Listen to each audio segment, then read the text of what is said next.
Olá, eu sou o professor Afonso Escoculha, sou do Centro de Educação da Universidade Federal da Paraíba e aqui estamos começando um programa sobre a obra do Paulo Freire, um dos educadores mais importantes do século XX, talvez um dos brasileiros mais conhecidos no mundo todo, um brasileiro traduzido em mais de 30, 40 idiomas, um dos brasileiros que compõe uma lista seletiva dos 100 livros mais lidos em termos de literatura inglesa e citado nas universidades do mundo todo.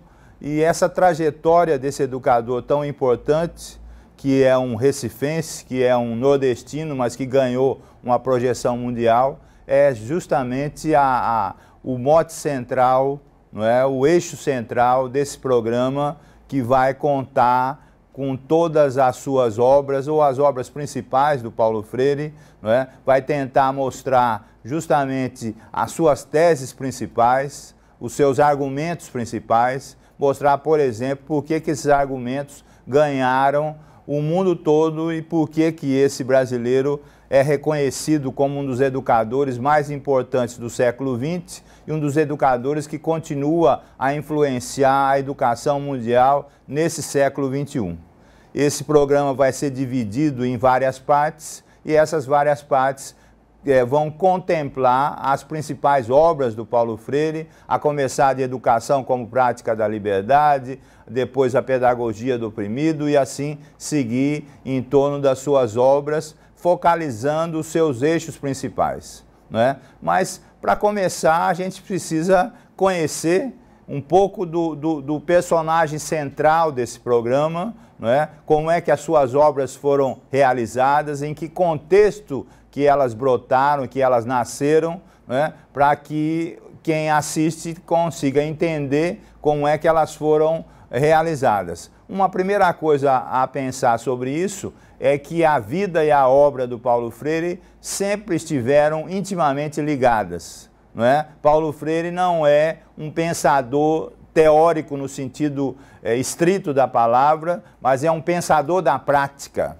E esse já é um conceito que vai permear os nossos programas ao longo desse tempo todo. Um pensador da prática é aquele que, circunstanciado pela prática educativa, vai refletindo sobre ela com o objetivo central de melhorá-la, de alterá-la. Não é?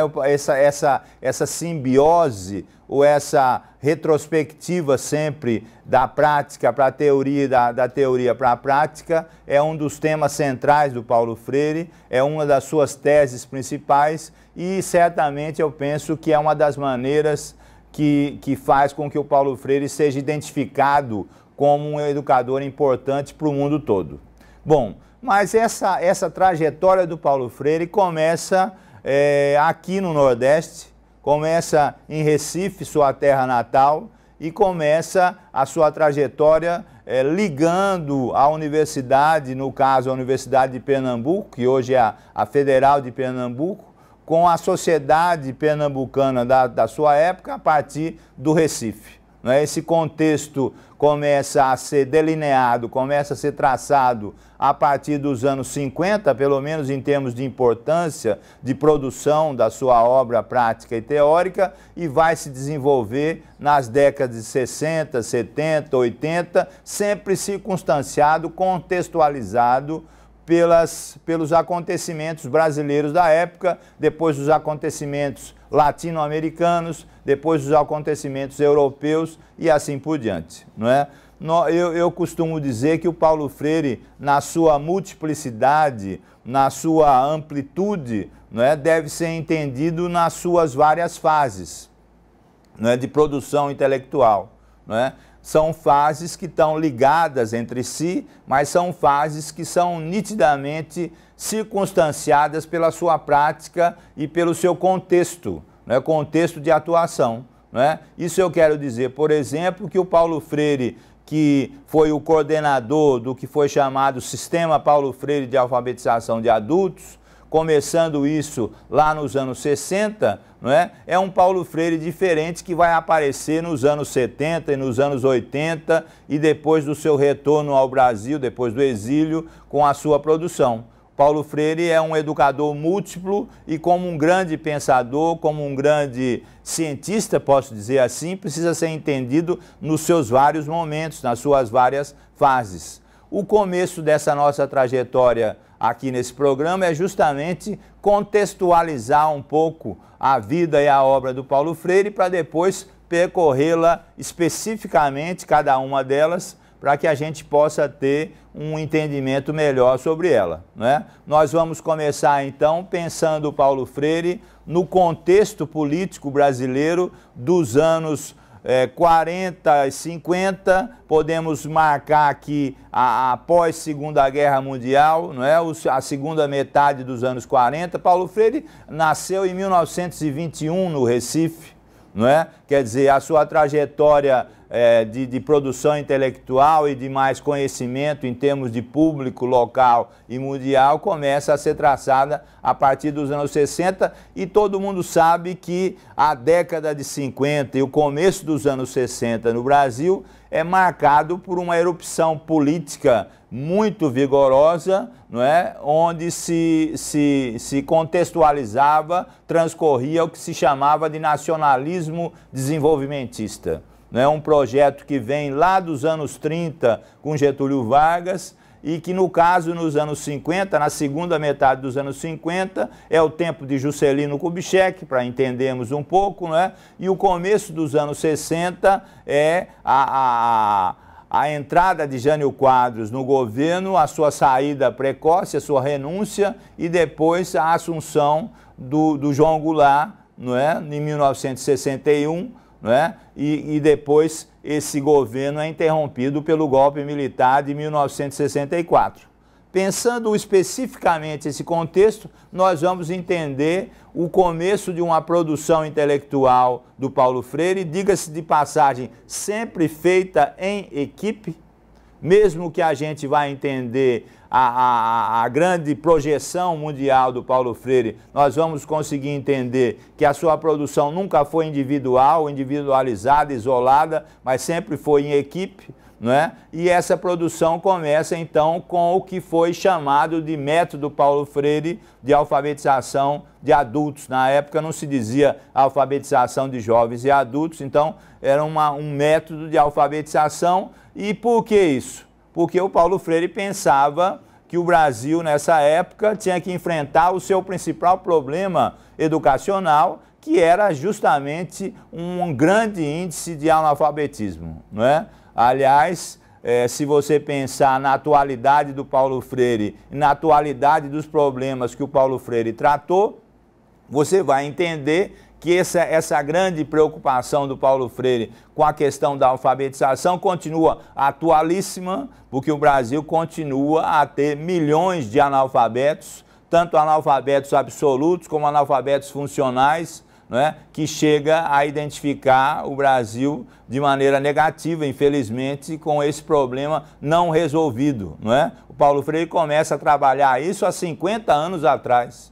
64, 2014, por exemplo, não é? Lá se vão 50 anos, não é? E esses 50 anos são 50 anos muito importantes para a gente entender, não é? Por que o Paulo Freire é atual e, ao mesmo tempo, quando a gente fala de atualidade, a gente fala do presente, a gente entende que presente não se separa do passado. E o Paulo Freire, esse seu passado em termos do começo dos anos 60, é um passado que precisa ser constantemente revisitado para que a gente possa aprender cada vez mais com ele. Bom, mas esse contexto onde nasce a obra principal do Paulo Freire é formado por várias influências, por vários matizes. De um lado, o nacionalismo desenvolvimentista, como eu disse anteriormente.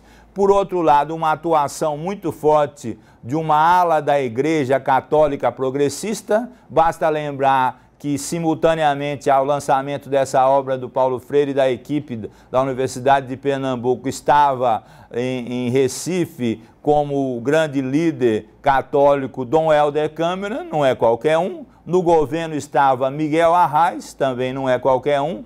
perceba que existe um contexto, então, do nacionalismo desenvolvimentista, do populismo no Brasil. Podemos dizer que é um populismo de esquerda, por falta de melhor caracterização. Os populismos no Brasil são muito amplos, não é? São muito variados, não é? Tão longe de morrer, não é? Basta ver a situação atual desse populismo ainda presente e ao mesmo tempo essa mistura do nacionalismo desenvolvimentista, do populismo, de uma igreja progressista que já queria seguir as ideias de João 23 nas suas encíclicas, que já colocava a igreja como participante, como integrante dos movimentos sociais, né, dos pobres, dos oprimidos, e esse mote, essa ideia vai ser embutida nas propostas do Paulo Freire nesse contexto todo. É nisso aí que começa então a brotar,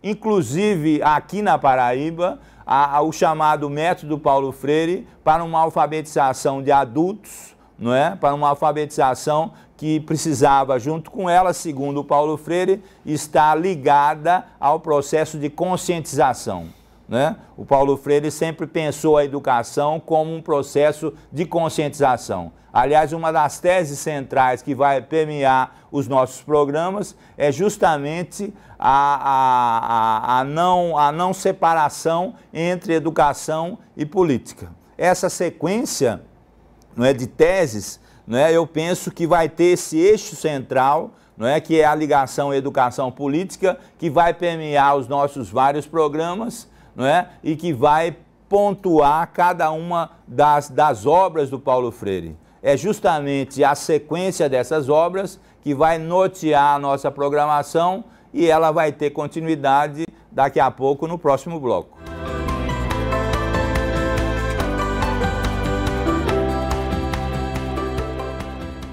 No bloco anterior falávamos do contexto inicial das obras do Paulo Freire, que a gente pode marcar no começo dos anos 1960 no Brasil, no Nordeste, a partir do Recife, e sua preocupação central com a questão da alfabetização dos adultos, principalmente nessa região, mas depois que se estende essa preocupação pelo Brasil todo. É importante notar que essa proposta de alfabetização estava ligada, como eu disse, na questão da conscientização e começou, de um lado, a inflamar os defensores de um Brasil diferente, de um Brasil transformado, de um Brasil até socialista ou comunista, e de outro lado, preocupando uma parte da sociedade que não queria mudanças, que não queria grandes alterações sociais e políticas nesse território. Basta também entender que esse contexto é um contexto internacional muito forte, não é? Que é o contexto da Guerra Fria, da disputa entre o capitalismo e o comunismo, liderados pelos Estados Unidos e pela União Soviética na época, e esse contexto também está presente no Brasil, claro. Não é? Esse contexto, então, mostra que o aparecimento de um método de alfabetização, não é, que queria, ao mesmo tempo, alfabetizar e conscientizar as pessoas, era motivo de preocupação, não é, dos que não queriam que o Brasil tivesse grandes mudanças. Posteriormente, nós vamos analisar a questão do método Paulo Freire com mais especificidade, com mais detalhes, e por enquanto a gente está querendo entender o contexto desse nascimento. E o método Paulo Freire ganhou muitos adeptos e muitos praticantes. Aqui na Paraíba, por exemplo, surgiu uma campanha muito importante chamada Campanha de Educação Popular, a CEPLAR, não é? Que ganhou o terreno de várias cidades da Paraíba, alfabetizando jovens, alfabetizando adultos e causando uma preocupação, como eu disse, com mudanças sociais muito vigorosas, não é? Todos sabem que em março de 64, para ser mais especificamente no finzinho de março, houve o golpe militar, e esse golpe militar teve como uma das grandes preocupações extinguir, não é, o método Paulo Freire. não é, o chamado método Paulo Freire, ou sistema Paulo Freire de alfabetização de adultos, que era pensado como algo que era subversivo ou que queria transformações sociais não desejadas por uma certa elite que queria manutenção dos seus privilégios, etc. O golpe de 64, então, fez com que o Paulo Freire fosse exilado do Brasil. Ele passou, a partir de 64, 16 anos no exílio. Isso é uma marca na sua trajetória, na sua obra, na sua produção. E logo que ele sai do Brasil, o Paulo Freire fica um tempo no Chile, durante 4 anos. E é nesse tempo que aparece, que vem à tona, 2 das suas principais obras, que são exatamente Educação como Prática da Liberdade e Pedagogia do Oprimido, que são 2 das obras que nós vamos contemplar nessa nossa programação. Esse tempo no Chile vai até mais ou menos o final dos anos 60, e no final dos anos 60 o Paulo Freire recebe 2 convites. Um para ser catedrático de uma das universidades mais importantes do mundo, que é a Universidade de Harvard, nos Estados Unidos. E outra para dirigir o Departamento de Educação do Conselho Mundial das Igrejas, que está localizado até hoje em Genebra, na Europa. E entre esses 2 convites, o Paulo Freire contempla um deles, passa 6 meses na Universidade de Harvard, mas passa quase 10 anos em Genebra, dirigindo o Conselho no Conselho Mundial das Igrejas, o Departamento de Educação. E nesse contexto, já nos anos 70, não é? Já nos anos 70, 1970, ele é convidado com a equipe para trabalhar em países africanos de língua portuguesa que estavam recém-libertos da colonização de décadas e séculos que estavam sendo submetidos. O Paulo Freire e a equipe atendem esse convite, vão trabalhar em vários países de língua portuguesa, e uma das coisas mais importantes que o Paulo Freire faz a partir disso, além de aprender um novo contexto, de propor ideias nesse novo contexto também sobre alfabetização de jovens e adultos, é rever algumas posições e algumas práticas que ele tinha feito no Brasil, que as equipes que tinham aplicado a sua metodologia tinham executado no Brasil. Então a África e os países de língua portuguesa servem ao mesmo tempo para a colaboração do Paulo Freire e da equipe que ele formou a partir de Genebra e ao mesmo tempo de revisão das suas propostas que tinham sido embrionárias no Brasil dos anos 60. É importante dizer isso porque esse é um movimento constante do Paulo Freire, que é sempre revisitar a sua obra, rever conceitos, melhorar conceitos, colocar outros conceitos na sua trajetória, modificar a sua prática, tentar novas teorias, não é? Absorver ideias de outras pessoas, como, por exemplo, na África, foi absorver várias ideias do líder da Guiné-Bissau, que foi o Amílcar Cabral, ler vários outros autores, e é importante dizer que as influências iniciais do Paulo Freire, do contexto inicial do Brasil, que a gente colocou inicialmente, não é? Já estava um pouco distante, ou seja, ele já não estava mais no contexto do nacionalismo desenvolvimentista, já não estava mais no contexto da igreja progressista na América Latina, já estava num outro contexto, não é? que lhe exigia um outro pensamento e uma reforma dos seus conceitos, e isso ele faz com muito vigor nesse trabalho na África nos anos 70.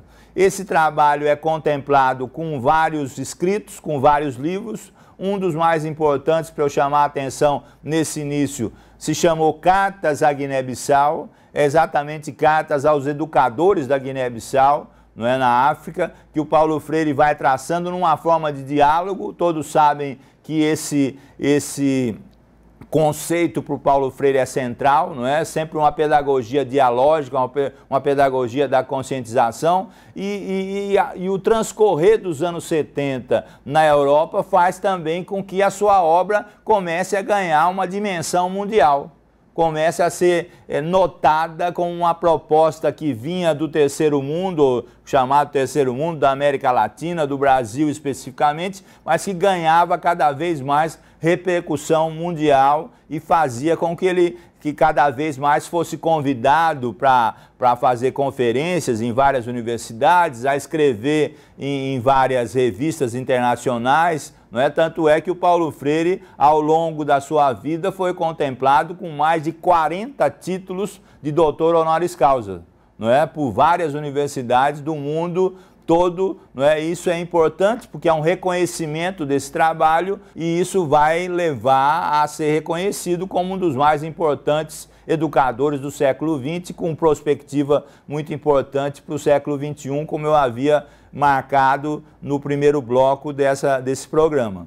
Mas é importante notar que, ao mesmo tempo que o Paulo Freire está trabalhando em países de língua portuguesa na África, trabalhando na Europa, o Brasil passa por momentos de enfrentamento da ditadura e no final dos anos 70 todos sabem que veio a anistia para os que estavam exilados, para os presos políticos, para os que tinham, enfim, deixado o Brasil de forma abrupta pela ditadura militar, em função da ditadura militar. No final, então, dos anos 70, o Paulo Freire volta ao Brasil, não é? Volta para trabalhar de novo no Brasil. Uma coisa sintomática foi um fato na sua volta ao Brasil, quando desceu no aeroporto em Campinas, cercado por toda a imprensa, que lhe perguntava: professor, o que é que o senhor tem de novo para o Brasil? O que é que o senhor vem propor para o Brasil? E ele, com a sua humildade científica muito importante, disse: não, primeiro eu preciso reaprender o Brasil para poder propor alguma coisa a esse país em termos de educação, né? É importante, então, notar que a sua obra ganha uma dimensão mundial, ganha uma dimensão internacional, e a sua volta ao Brasil marca o que eu poderia chamar da terceira fase da sua obra e da sua vida. A primeira marcada mais pelo contexto brasileiro, nordestino, a segunda marcada pelo exílio e a terceira marcada pela sua volta ao Brasil. Na sequência dos nossos programas, nós vamos ver as obras escritas que marcaram cada uma dessas fases, cada uma desses momentos, não é? Para que a gente possa trabalhá-las de maneira mais contundente. Essa volta ao Brasil corresponde à ascensão dos movimentos sociais, de movimentos sociais urbanos, de movimentos sociais rurais, como o movimento do Sem Terra, o movimento dos Sem Tetos, vários movimentos sociais que afloram nos anos 80 e que vão contar com o Paulo Freire como um aliado em termos de pensar a educação. Ele assessora várias prefeituras que ganharam poder através de partidos progressistas, como o Partido dos Trabalhadores, por exemplo. Ele volta a dar aula em duas universidades principais do Brasil, a PUC de São Paulo e a Unicamp, não é? Orienta várias teses, vários trabalhos de mestrado e doutorado, publica vários livros. É interessante notar, por exemplo, que nos anos 80 ele faz vários livros com outros autores,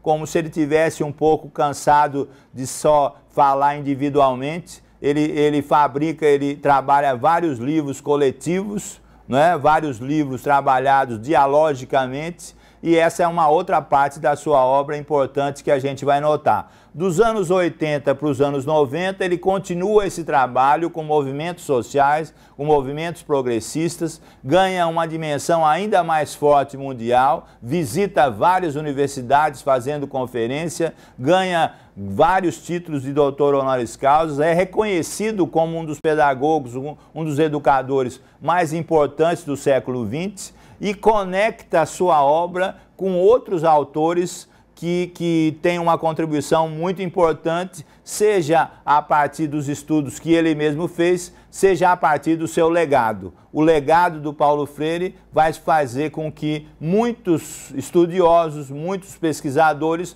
notem a correspondência, a correlação, a convergência da sua obra com outros grandes autores, como Piaget, como Gramsci, como vários autores que têm uma contribuição, não é, a influência de Dewey no seu pensamento, até chegar mais contemporaneamente a, por exemplo, ver as conexões do Paulo Freire com as ideias de um autor como Boaventura de Souza Santos.